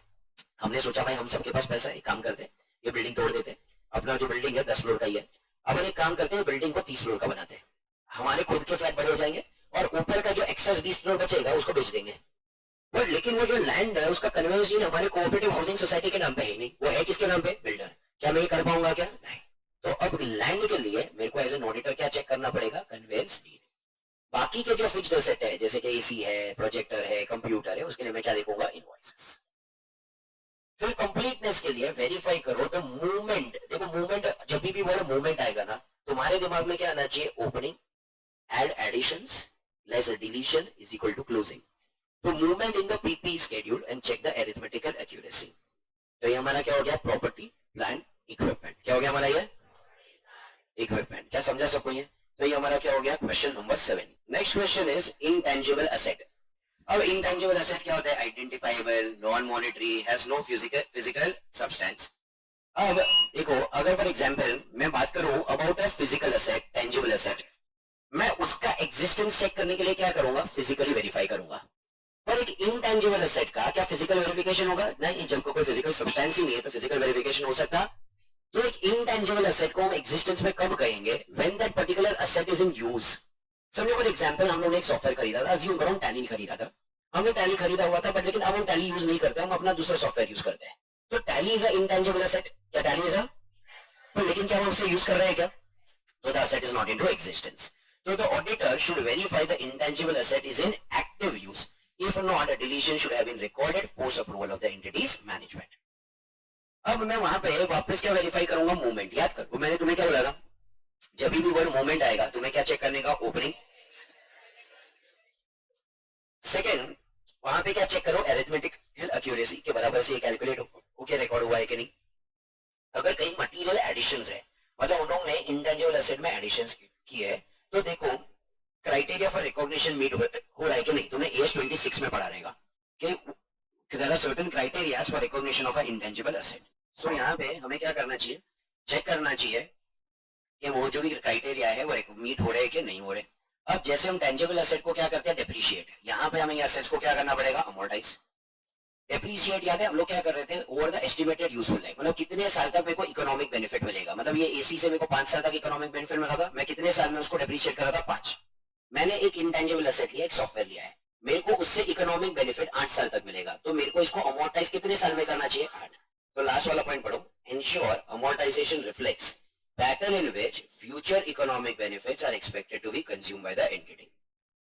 अब काफी बार इंटरनली जनरेटेड इंटेंजिबल एसेट होते हैं, तो अगर इंटरनली जनरेटेड इंटेंजिबल एसेट है तो देखो वो रेवेन्यू क्राइटेरिया फुलफिल कर रहे हैं कि नहीं कर रहे हैं। वहां पे तूने एज 26 में पढ़ा रहेगा कि थोड़ा रिसर्च फेज वाला, अगर प्रोजेक्ट अप्रूव होगा तो वहां पे ऐड होगा, वरना ऐड होने वाला नहीं है, वरना किधर डाल देंगे पीएन। तो देखो रिसर्च फेज का ऐड होगा कि नहीं, डेवलपमेंट फेज का ऐड होगा कि नहीं। एंड लास्टली हमारा प्रेजेंटेशन किसके हिसाब से होगा? एएस एंड इंड एस किसके हिसाब से होगा?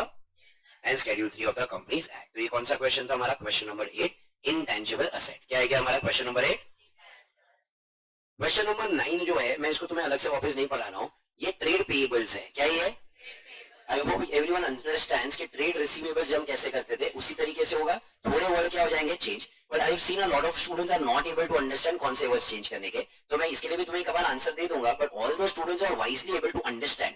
वो लोग सिर्फ क्या करें? ट्रेड रिसीवेबल्स के थोड़े वर्ड को चेंज करके क्या करें? Trade payable. अननेसेसरी दो आंसर मेमोराइज करने की जरूरत नहीं है, पर जिसको नहीं समझ रहा है what words to change, what words not to change, तो उसके लिए सेफ्टी के लिए क्या देके रखूंगा? आंसर। ठीक है, सो हमारे टोटल कितने क्वेश्चंस हो गए? 9। कितने क्वेश्चंस हो गए हमारे? 9। Question number 10 is loans and advances. क्या क्वेश्चन नंबर 10 इज? देखो लोन्स में ना वहां पे क्या होएगा? अनसिक्योर्ड लोन्स, कितना लोन हमने रिलेटेड पार्टी को दिया है, कितने लोन हमने अपने एम्प्लॉयज को दिए है, और कितनी अदर्स लोन दी हुई है। अब यहाँ पे लोन के लिए मैं वहां पे सबसे पहले क्या चेक करना चाहूंगा? वैल्यूएशन। क्या चेक करना चाहूंगा? तो वैल्यूएशन के लिए मैं वहां पे क्या देखूंगा? एक एजिंग रिपोर्ट। क्या देखूंगा मैं? याद है अपने डेटर्स में एक एजिंग रिपोर्ट देखा था, वैसे ही लोन में भी होगा, कितने टाइम से सामने वाले को पे करना बाकी है, वो क्या हो जाएगा? एजिंग। हम असेस करेंगे कि कितने बैड लोन्स है जहां पे पैसा नहीं आ रहा है, उसको हम क्या कर देंगे? Write off.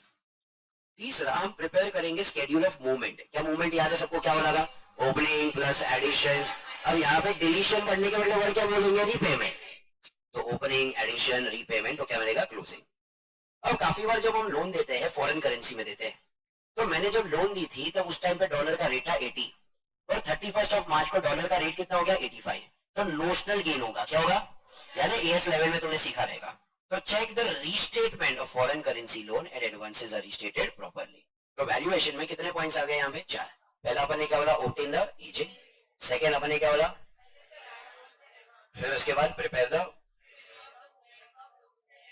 एंड फिर उसके बाद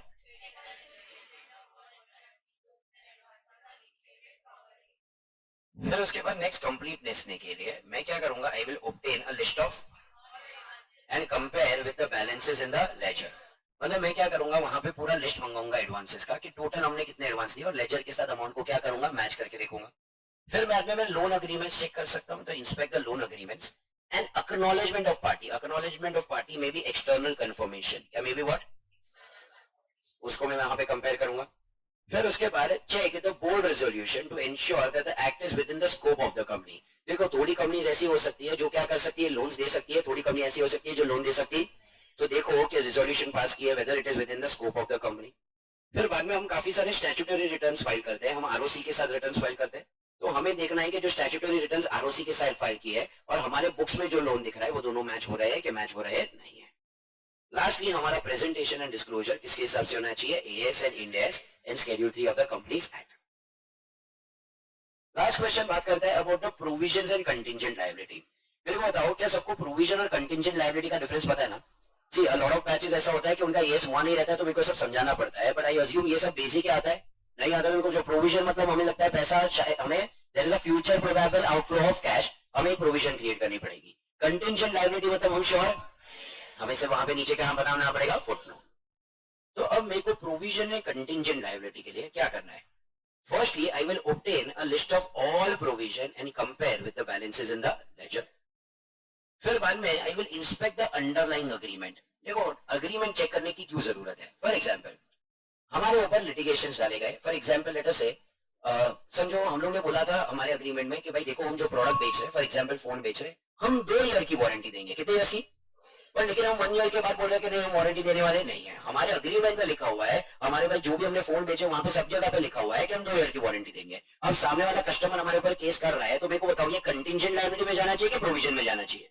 प्रोविजन ना, क्योंकि अग्रीमेंट में लिखा हुआ है, श्योर है कि हमें पेमेंट करना पड़ेगा।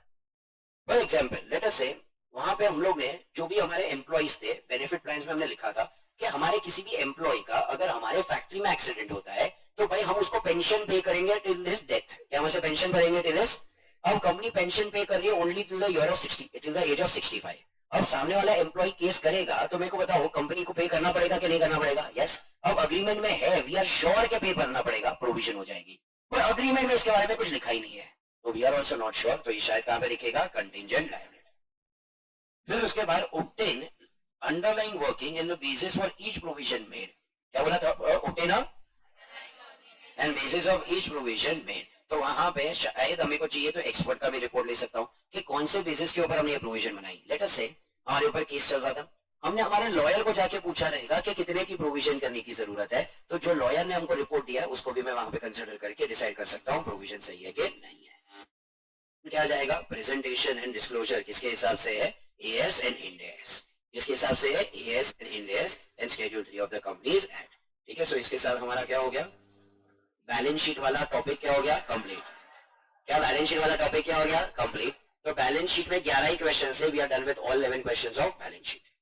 अब नेक्स्ट हम क्या पढ़ रहे हैं, रेवेन्यू फ्रॉम ऑपरेशंस, क्या पढ़ रहे हैं?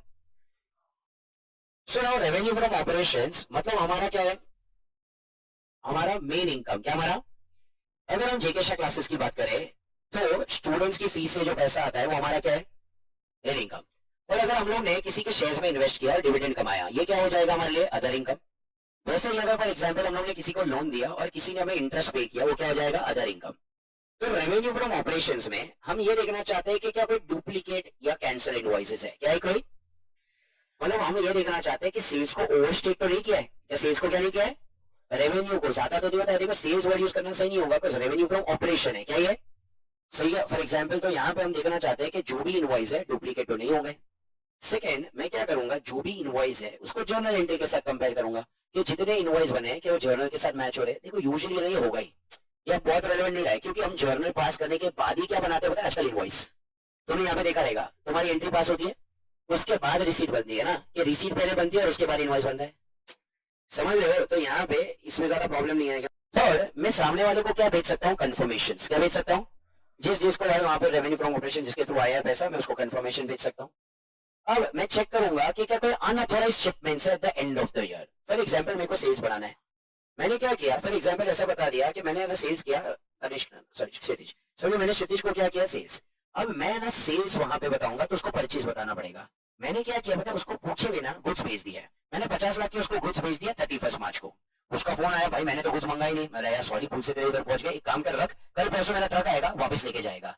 तो मैंने 31 मार्च को मेरे गोडाउन में से क्या कर दिया, गुड्स को डिस्पैच करके झूठा मोटा सेल्स बता दिया। पर क्या ये सच्ची में जेन्युइन था क्या? नहीं। तो मैं देख रहा है कैसे कोई अनऑथराइज्ड शिपमेंट्स थे। देखो रेवेन्यू रिकॉग्निशन बराबर हुआ है।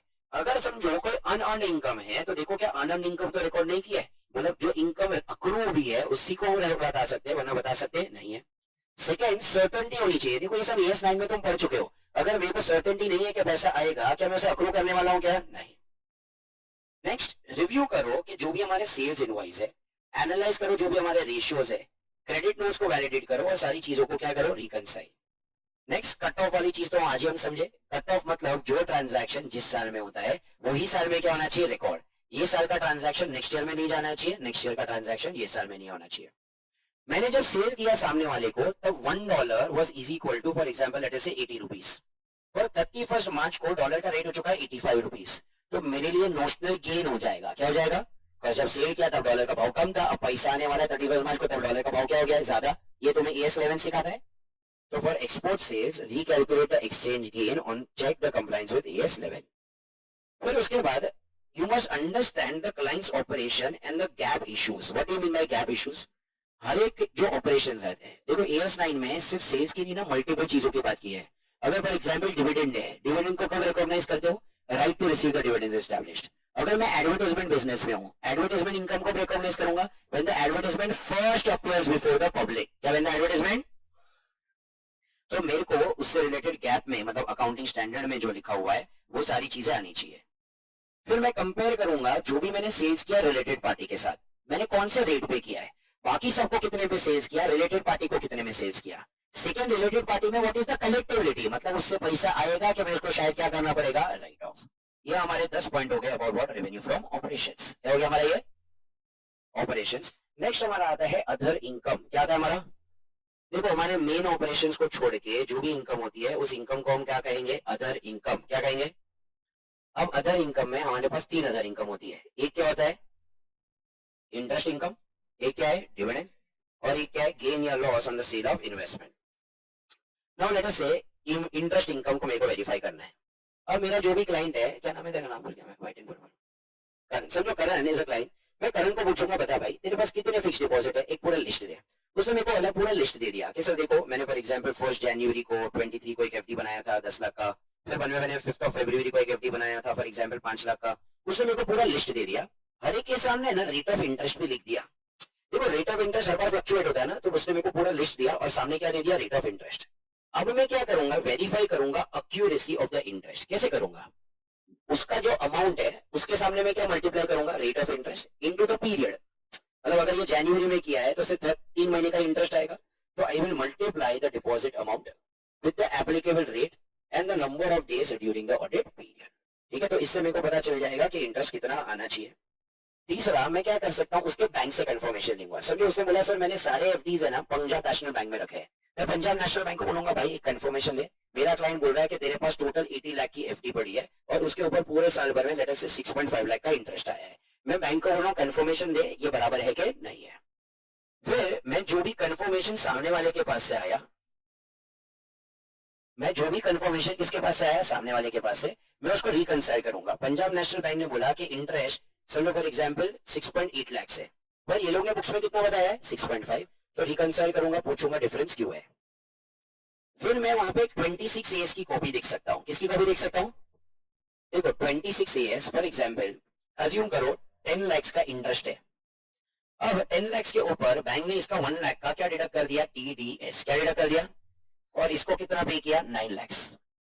अब यहाँ पे जो भी हमारा TDS डिडक्ट होता है मैं इनकम टैक्स के वेबसाइट पे जाके अपना पैन नंबर और आईडी पासवर्ड डालूंगा तो मैं अपना देख सकता हूँ कि किसने लोगों ने कितना टीडीएस डिडक्ट किया है। अब मेरे को करण ने बोला था सर मैं तो कोई इंटरेस्ट ही नहीं कमाया। मैं बोल रहा था इंटरेस्ट इनकम क्या है, नील। मैंने उसका 26 ईयर्स चेक किया, 26 ईयर्स में दिख रहा है कि एक्सिस बैंक ने उसका 1 लाख का क्या डिडक्ट किया हुआ है, टीडीएस। इससे मेरे को हिंट मिल जाएगा कि 1 lakh is TDS, this is 10%, तो 100% कितना होगा, 10 लाख। समझ रहे हो? तो मेरे को ये समझ गया कि उसका कितना टीडीएस डिडक्ट हुआ है, 1 लाख का, तो उसका इंटरेस्ट इनकम कितना होगा, 10 लाख। तो मैं तुम्हें बताता हूँ 26 ईयर्स कैसे दिखता है। तो दिस इज फॉर्म 26 ईयर्स का, दिस इज व्हाट, वहां पे दिखता है कि तुम्हारा टीडीएस किसने डिडक्ट किया हुआ है। तो यहाँ पे सबसे पहले होता है नेम ऑफ द डिडक्टर। क्या होता है नेम ऑफ द, तो यहाँ पे नेम ऑफ डिडक्टर दिखता है। फॉर एग्जाम्पल समझो एक्सिस बैंक है, फिर उसके बाद पैन नंबर दिखता है, ठीक है, जैसे अपना पैन नंबर होता है, डिडक्टर का क्या होगा, पैन नंबर।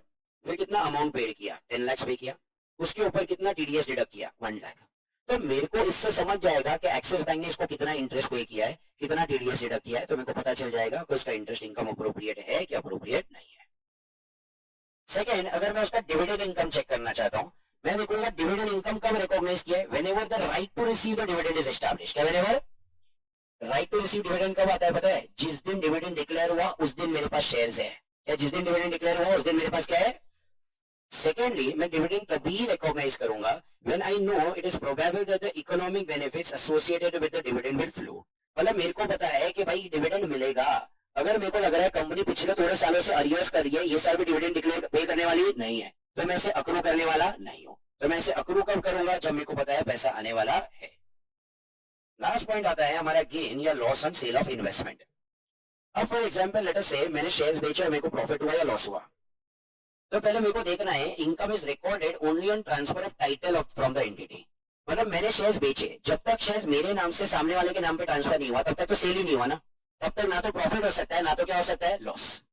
मेरे को गेन या लॉस कैसे पता चलेगा, मैं रिडेम्पशन प्राइस में से कैरिंग वैल्यू माइनस करूंगा। रिडेम्पशन प्राइस मतलब क्या होता है, माइनस कैरिंग वैल्यू मतलब हमारा क्या होता है, कॉस्ट। तो पता चलेगा गेन है या तो क्या है, लॉस।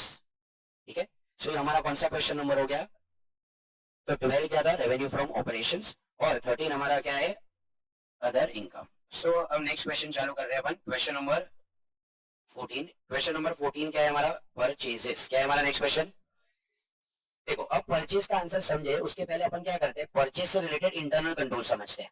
सो अब यहाँ पे परचेजेस में एक इंटरनल कंट्रोल होता है। क्या इंटरनल कंट्रोल होता है, सबसे पहले ना हम क्या आइडेंटिफाई करते हैं, वेंडर। क्या आइडेंटिफाई करते हैं, सो अब देखो अगर जो बड़ी कंपनीज होती है, मल्टीनेशनल कंपनीज होती है, वो लोग रैंडमली किसी से भी परचेज नहीं करेंगे। फॉर एग्जांपल अगर जेके शाह क्लासेस है, अगर हम परचेज की बात करें, जैसे प्रिंटिंग की बात करें, हम अगर समझो कोई बुक्स कम पड़ी तो ऐसा नहीं हम नीचे कोई भी जेरॉक्स वाले को बोलेंगे प्रिंटिंग कर दो। सी वहां पे फ्रॉड होने के चांसेस है। क्या होने के चांसेस है, क्यों फ्रॉड हो सकता है, फिक्टिशियस वाउचर्स बन सकते हैं। क्या बन सकता है, समझो यहाँ पे बोलेगा अरे यार 10 बुक कम पड़ गई थी, नीचे वाले से प्रिंटिंग करवाई, समझो एक बुक का 500 रुपया हुआ, 10 बुक का कितना हो गया, 5000। तो वहां पे एक्चुअली 5000 खर्चा ही नहीं हुआ, नीचे स्टेशनरी वाले को बोला छोटा मोटा बिल बना के दे, अब वहां पे वो बिल सबमिट करके पैसा ले गया। फ्रॉड हो सकता है कि नहीं हो सकता है। तो बड़ी कंपनीज क्या करती है, वेंडर आइडेंटिफाई करती है। तो वहां पे वो लोग क्या करते हैं, पहले 2-4 वेंडर वाले के पास से कोटेशन मंगाएंगे, जो बेस्ट क्वालिटी बेस्ट प्राइसेस में देगा उसको क्या दे दिया जाएगा, ऑर्डर। अब अगर हमें प्रिंटिंग करवाना है तो हम नीचे किसी के भी पास करवाएंगे कि वही वेंडर के पास करवाएंगे। सेकेंड, आइडेंटिफाई हो गया वेंडर। स्टेप नंबर 2 में we will place the order. Once we place the order we will start receiving the, now as soon as we receive the goods हम एक गेट एंट्री पास करते हैं। जैसे गुड्स अंदर आए, वेयरहाउस कीपर होता है, वेयरहाउस कीपर एक एंट्री पास करेगा कि गुड्स हमारे गोडाउन में आ गए। फिर हम सामने वाले को एक जीआरएन देते हैं। What is GRN, goods received note. See इससे प्रूव होता है कि गुड्स हमें मिल गए और रिस्क एंड रिवॉर्ड हमारे नाम पे क्या हो चुके हैं, ट्रांसफर। तो कैसा होता है बताए, जब गुड्स हम कोई भी चीज परचेज करते हैं हम सामने वाले को गुड्स रिसीव्ड नोट देते हैं। क्या देते हैं, सामने वाला हमें डिलीवरी चलान देता है। क्या देता है, तो एक हाथ से हम सामने वाले को जीआरएन देंगे, दूसरे हाथ से उसके पास से क्या लेंगे, डिलीवरी चलान। इस डेट पे रिस्क एंड रिवॉर्ड ट्रांसफर हुए, इस डेट पे।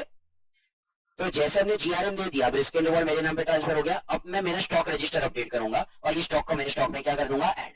वापस एक बार प्रोसेस क्या था, पहले मैंने आइडेंटिफाई किया वेंडर, सेकंड मैंने प्लेस किया ऑर्डर, थर्ड मेरे को क्या रिसीव है, गुड्स। मैंने वहां पे गेट कीपर ने क्या पास की, एंट्री, फिर मैंने क्या दिया, जीआरएन, और सेम डे पे मैंने क्या किया। अब मेरे को जब ऑडिट करना है मैं पहले क्या रिव्यू करूंगा, वेंडर सिलेक्शन प्रोसेस। क्या इवैल्यूएट करूंगा, क्या वेंडर को कैसे सिलेक्ट किया है। वेंडर सिलेक्ट करते वक्त हमेशा कोटेशन जरूरी होते हैं। क्या जरूरी होता है, तो review the vendor selection process, ensure existence of vendors to avoid, वापस एक बार, इंश्योर एग्जिस्टेंस ऑफ, देखो ऐसा जेन्यून वेंडर है कि नहीं, वरना छोटे मोटे वेंडर का समझो ऐसा कोई स्टेशनरी वाला ही नहीं था, ठीक है, फॉर एग्जांपल चामुंडा स्टेशनरी करके एक अलग बना दिया और उसके नाम पे क्या ले लिया, वहां पे से वहां पे इनवॉइस बना के क्या ले लिया, पैसा। तो इसलिए हमें देखना है कि भाई जेन्यून वेंडर है कि नहीं है। सेकेंडली मैं वहां पे देखूंगा whether the goods were actually, ये हम क्यों देख रहे हैं पता है, हम फैक्ट्री वाले जो अपनी एंट्री थी ना, गुड्स जब अंदर आए उसकी एंट्री चेक करेंगे। अब फ्रॉड क्या हो सकता है, समझो वेंडर ही की है, कंपनी ने आइडेंटिफाई किया है कि प्रिंटिंग करवाना है, तो फॉर एग्जांपल लेटर से हमारा समझो फॉर एग्जांपल एक वेंडर है, फॉर एग्जांपल लेटर से प्रिज्म स्टेशनरी, हम प्रिज्म स्टेशनरी के पास से ही क्या करेंगे, परचेस।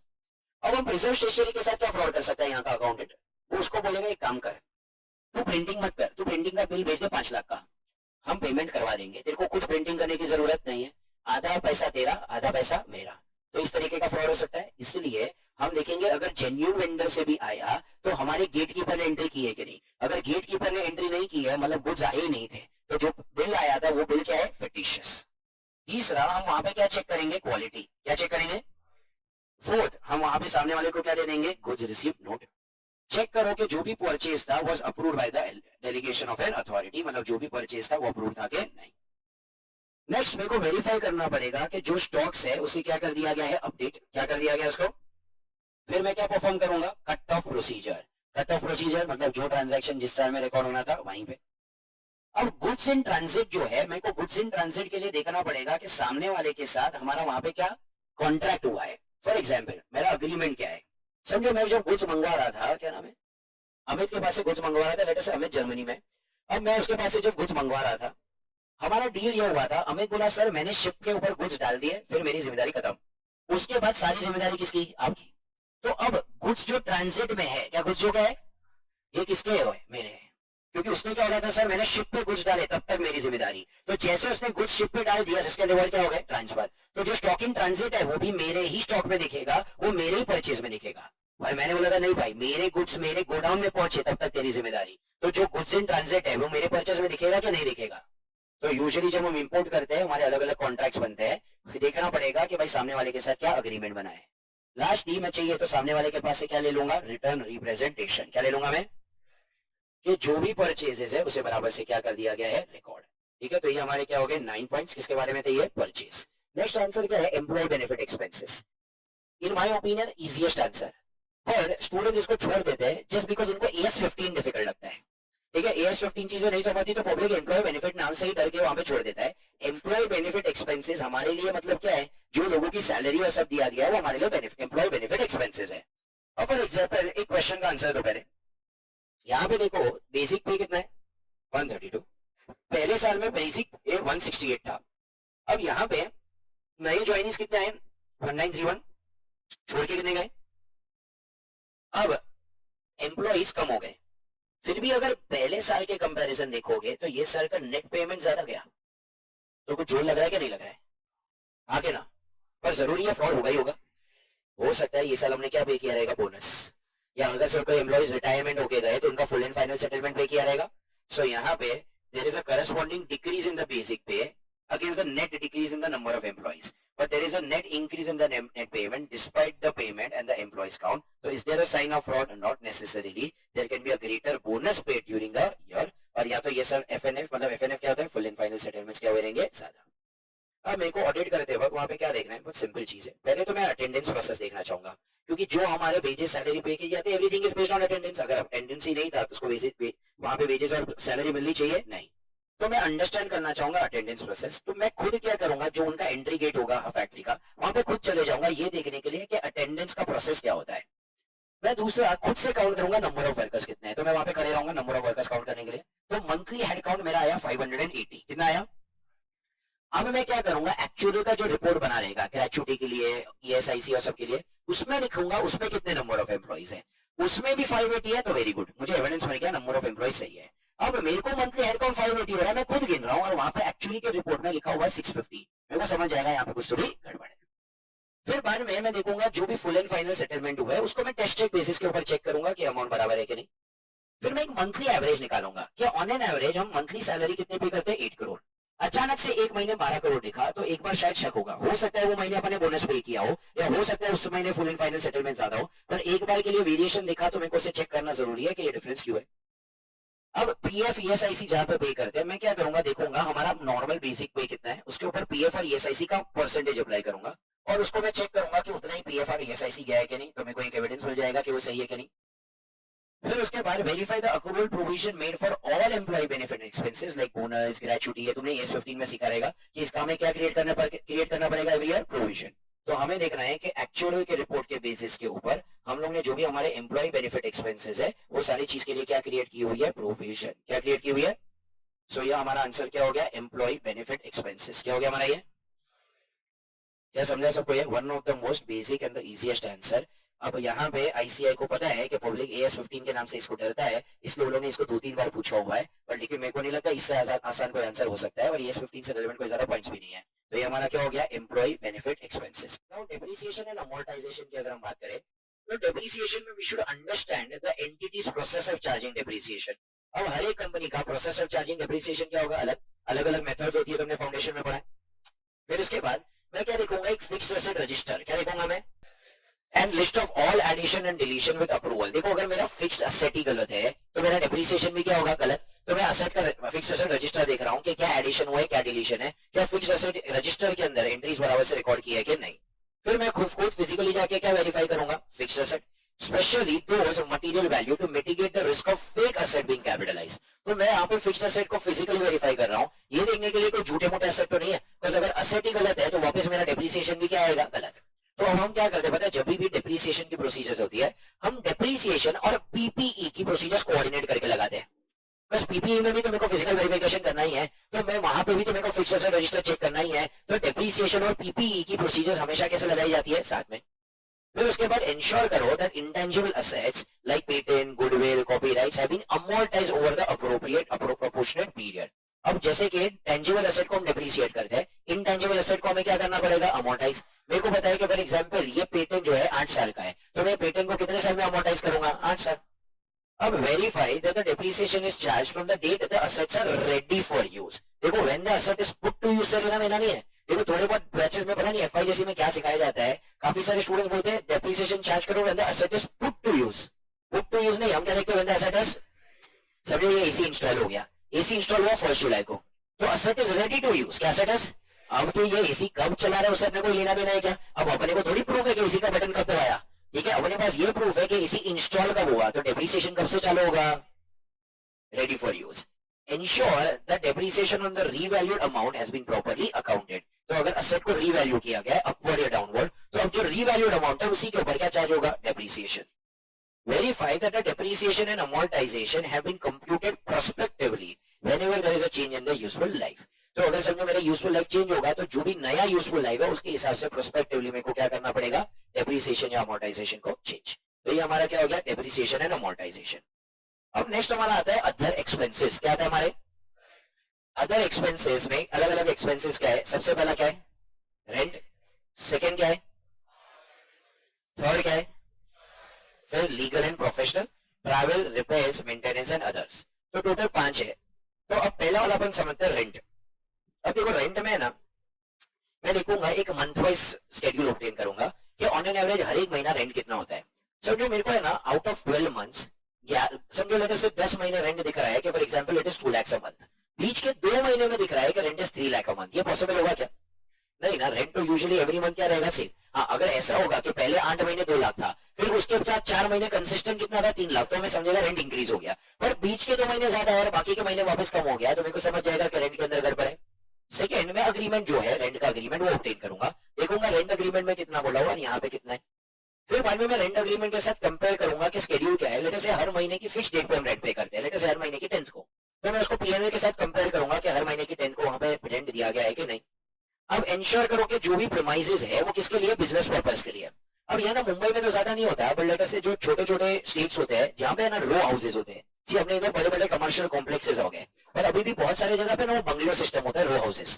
तो वहां पे लोग क्या करते हैं, ग्राउंड फ्लोर पे ना बिजनेस एक्टिविटी होता है, फर्स्ट फ्लोर पे रेसिडेंशियल होता है। अब वो लोग क्या करते हैं, पूरे घर का रेंट किसमें डाल देते हैं, बिजनेस। क्या चलेगा क्या, नहीं, सिर्फ आधा ही प्रॉपर्टी किसके लिए यूज किया गया था, बिजनेस, बाकी का तो किसके लिए था, रेसिडेंशियल। तो देखो, ensure that the premise is not used for the purposes other than those in the ordinary course of business. तो रेंट में अपन ने कितने पॉइंट पढ़े? 3. पहला क्या था? Month wise expense schedule along with the rent agreement. Second, verify that the agreement is in the name of the, verify a rent schedule basis the agreement and match it with the, ensure that the premise is not for used for the purposes other than those in the ordinary course of business. अब power and fuel is basically nothing but our electricity expenses. देखो, पुराने जमाने में ना kerosene और सारी चीजें सब लोग जला जला के क्या बना यूज करते थे फॉर एनर्जी, इसलिए उस जमाने से नाम क्या पड़ गया? Power and fuel. But this is basically what? Your electricity. तो हम क्या करेंगे? एक मंथ वाइज समरी बनाएंगे कि हर महीने में कितनी यूनिट्स कंज्यूम होती है. देखिए, हम बिल नहीं देखेंगे, हम क्या देखेंगे? कितनी ऑन एन एवरेज हर महीने हमारी 10,000 यूनिट्स यूज होती है. एक महीने अगर समझो 16,000 यूनिट्स यूज हुई है तो समझ जाएगा कुछ तो भी गड़बड़ है.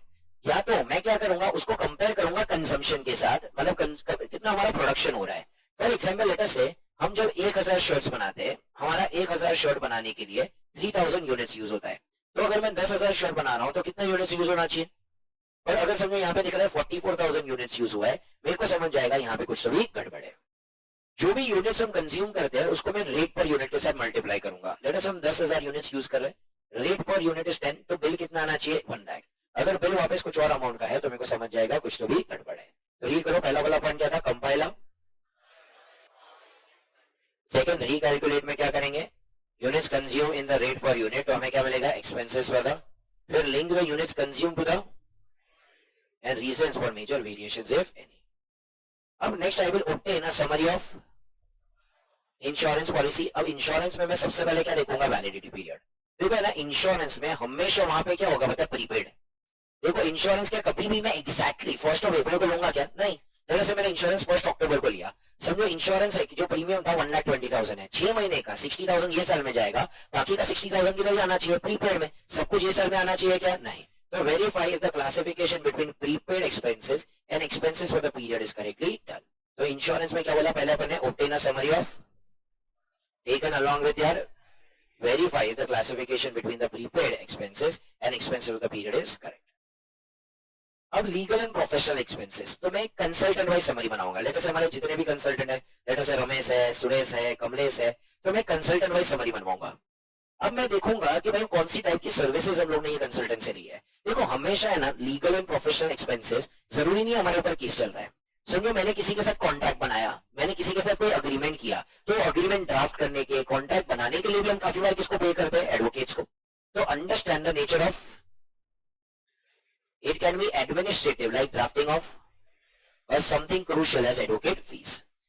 तो auditor must be careful if there is any highlighted during the testing of and if any valid provision is made for the same. तो अगर हमें कोई डिस्प्यूट दिख रहा है कि भाई ज्यादा लीगल फीस होनी चाहिए थी जो मैनेजमेंट ने प्रोवाइड की हुई नहीं है, तो इन दैट केस हम उसकी क्या क्रिएट कर लेंगे? प्रोविजन. तो एक अपन ने अदर एक्सपेंसेस में कौन सा वाला पढ़ा? रेंट. सेकंड कौन सा पढ़ा अपन ने? फिर थर्ड कौन सा पढ़ा अपन ने? फोर्थ कौन सा है? लास्ट आता है travel, repairs, maintenance and others. ठीक है, वो लोग की सांस से भूल गए तो इसलिए वो लोग ने क्या डाल दिया? अदर्स. मतलब सारे अदर मिसलेनियस एक्सपेंसेस. तो ये लोग ने जो 3 पॉइंट दिए, तीनों 3 कॉमन पॉइंट है. पहला, कैलकुलेट द एक्सपेंसेस पर. देखो, मेरे को बताओ क्या ट्रैवल में एक्सपेंसेस पर यूनिट होगा क्या? नहीं. So basically what they are doing is, ये लोग कॉमन आंसर्स दे रहे हैं. क्या दे रहे लोग? Second, the same can be compared with the, क्या same can be compared with the, तो same can be compared with the previous period और द इंडस्ट्री. ठीक है, तो हम इंडस्ट्री स्टैंडर्ड के साथ भी इसे क्या कर सकते हैं? कंपेयर, कि भाई मार्केट में लोग कितना पे कर रहे हैं, हमारा कितना खर्चा हुआ है. Reasons can be obtained from the management for significant variation. तो कहीं पे भी अगर खर्चा ज्यादा दिखा, कम दिखा, तो मैनेजमेंट से पूछताछ कर सकते हैं. तो this are basically common points. This are basically क्या क्या बोला पहले 3 पॉइंट में? पहले क्या बोला अपने? Calculate. Second, and lastly reasons can be obtained from the. या समझा सको ये? इसके साथ हमारा चैप्टर 5 क्या हो गया? समाप्त. एक और आंसर बाकी है, कॉमन आंसर. क्या बाकी है? अब कॉमन आंसर में हम क्या बोलेंगे? वाउच. क्या बोलेंगे? अच्छा, ये जो common answer it is for P&L. क्या it is for? This is not to be used for balance sheet. तो हम क्या बोलेंगे? वाउच. क्या बोलेंगे? तो you check the vouchers like, अब जो भी है, परचेज है तो क्या लिखने का? Will check the purchase voucher. Sales है तो क्या लेंगे? Sales voucher. जो भी है उससे रिलेटेड जो भी वाउचर है वहां पे फेंकने का. इधर तुम्हारा जितना भी बीकॉम का ज्ञान यूज कर सकते हो, बीकॉम का ज्ञान यूज करो, इसी को बढ़ा चढ़ा के लिखो. तो in vouchers also we will also check the date, we will also check the we will also check the amount. तो ऐसा बीकॉम का ज्ञान यूज करके एक ही पॉइंट को घुमा फिरा के वहां पे लिखने का। अब उसके बाद वाउचर चेक करने के बाद हम देखेंगे उसका अकरेंस क्या लिखते हैं। तो हम चेक करेंगे that the transaction has occurred in the current period, या द ट्रांजैक्शन हैज। तो पहले हम लोग ने क्या लिखा, वाउच, उसमें क्या लिखा, date, serial number, amount, sign. फिर उसके बाद देखा द ट्रांजैक्शन हैज अकर्ड। यूज कहेंगे check the transaction has been approved under the competent. तो देखो जो भी ट्रांजैक्शन है अप्रूव किया गया है कि नहीं किया गया है। फिर उसके बाद देखो check proper distinction is made between capital, revenue, expenditure, receipt. वापस एक बार, check proper distinction is made between and receipt. फिर उसके बाद check it has been recorded in the, वहां पे क्या जाएगा, चेक द ट्रांजैक्शन इज। फिर उसके बाद check the personal expenses are not, and lastly check for fraud. तो वहां पे बोलने का भाई ट्रांजैक्शन जेन्युइन नहीं है, पर्सनल एक्सपेंसेस नहीं डाले गए हैं, और चेक करो वहां पे फ्रॉड है कि नहीं। अब ये पॉइंट ऐसे है जो भी पॉइंट पूछे हर एक जगह पे हम इसको चिपका के आ सकते हैं। तो हमारा ये कॉमन आंसर क्या हो गया, वाउच। क्या हो गया, सबसे पहले वी से अपने क्या चेक किया, ओ से क्या चेक किया, दैट ट्रांजैक्शन हैज। फिर check the transaction has been. फिर उसके बाद check the proper distinction between. फिर उसके बाद नेक्स्ट क्या आ जाएगा, check it has been and it is not bogus, check that the personal expenses are not, and lastly क्या करोगे, check for fraud। कर लो, ठीक है। सो इसके साथ हमारा चैप्टर क्या होता है, समाप्त।